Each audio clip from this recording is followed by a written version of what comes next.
Hi Brawlers, and welcome to my review of episode 51 of Armored Alliance. I'm Haru Ren. So spoiler warning, if you haven't seen this episode yet, go back and watch it now. But if you have, sit back, relax, and enjoy my review of Armored Alliance episode 51. The first part is the Awesome Brawlers vs Haavik. Dan narrates what happened last episode. It's a continuation of this 3-part arc. It's entertainment to him, but a fight for everything to us. Earth and Vestroya, the fate of two planets hangs in the balance of this Bakugan Battle! I'm pretty sure we knew that. Thanks, Captain Obvious. Everyone else of the Awesome Brawlers are still fighting Team Haavik, and it does not look good. Apparently because Haavik's tower increases the artificial fusion's power, and gives Bakugear just whenever. My god, this is like the power bonus thing from Yu-Gi-Oh!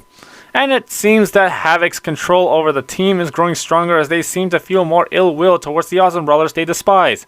I love that each of Team Haavik is given the opportunity to once again express their very thoughts and reasons for why they are fighting for Haavik, to the point where they don't even see Haavik's plans to destroy the world. But as long as each of them has their own goals met, they don't care what happens. It's the very definition of villains. Mikio only cares about controlling or eliminating a zombie empire. Everett just wants Leah to join up with him. If you just do as I say, you'd shine even brighter. Why must you reject me? Pegatrix! Beg for my forgiveness, Leah. My god, I'm getting Sephiroth level vibes from him. Sophie now wants the Bakugan to sleep forever and blames the Awesome Brawlers for awakening them in the first place. You are the root cause of all this evil. The Bakugan could have continued sleeping peacefully forever. I will use my power to defeat them all and grant them eternal rest. Sophie, what you want is the literal definition of death. And Ebony just wants revenge like usual. And Storm, well, we know. But Storm at least doesn't harp on it, neither does Ebony because they spent all season building up their characters, so it makes it more of a tragedy that they fell under Haavik's control. Now if only they focused more on character for the others, we would actually have the perfect team to oppose the Awesome Brawlers. But I can forgive them for that at least. We have greed, resentment, creepy, annoying, and power hungry all in one team. And you know what? It's why I really enjoy Team Haavik being the main opposing villains. Actually, if Haavik was never even involved in the picture in the first place, these 5 could be the main villains on their own for the season. That's how good they are. Dan sends Gilator to Ajit because Ajit needs Feral X Gilator, of course. Tico confronts Gorillion in a maze, and then we continue with their fights. Action Fusion Barrage! Wow, they really made Cindius into cannon fodder, huh? Such a shame. Meanwhile, there's another fight going on between Gorillion and Tico because Gorillion has no faith in the human race whatsoever, so he wants to disconnect Vestroya from Earth so Vestroya can be safe. But my god, the exchange between Gorillion and Tico is just brilliantly read in this scene. Those on the surface don't stand a chance of winning against Haavik. Right now, we can still save Vestroya. You are not supposed to use its power! Leave this temple at once! You are in no position to give me orders! While I do sympathize with Gorillion for his reasons to why he wants to disconnect Vestroya from Earth so that Vestroya won't blow up at the same time Earth will, I can't help but feel like he's such an ass here.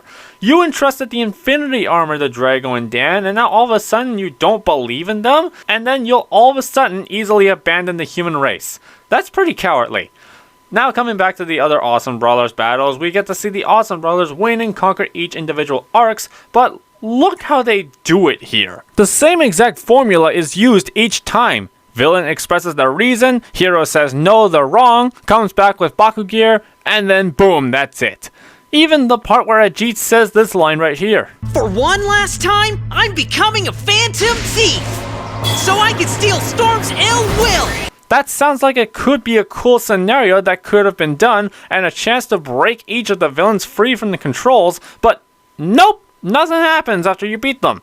You can tell each of the voice actors are doing their damnedest to put everything into the final lines of each character they're playing in this season, but it seems like the finish of each of their final brawls were very underwhelming in my honest opinion. Oh yeah, and there's still that war outside.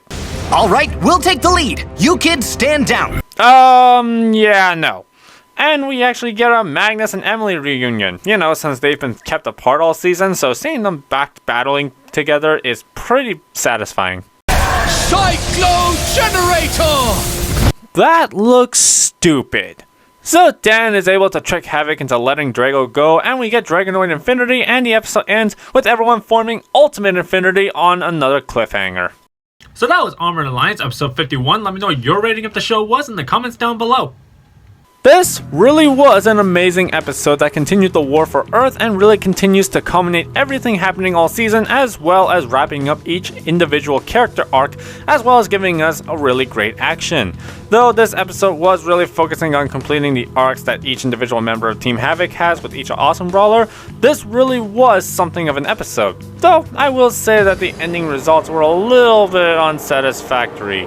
Yes, the Awesome Brawlers won the matches, overcoming the obstacles getting in their way all season. Ajit and Storm finally finishing things, hopefully because now it was just getting annoying. But I think that at the end of each battle, they could have had Haavik's control be broken. That would have been extremely satisfying to sign off Team Haavik.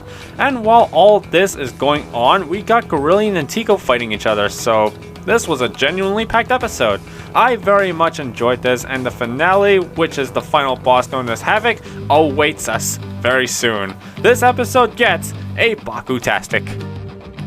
Thank you for watching this review of Armored Alliance. Be sure to press the like button and give us a subscribe for more awesome Bakugan content. I've been Haru Ren, and thank God for Rapid Fire.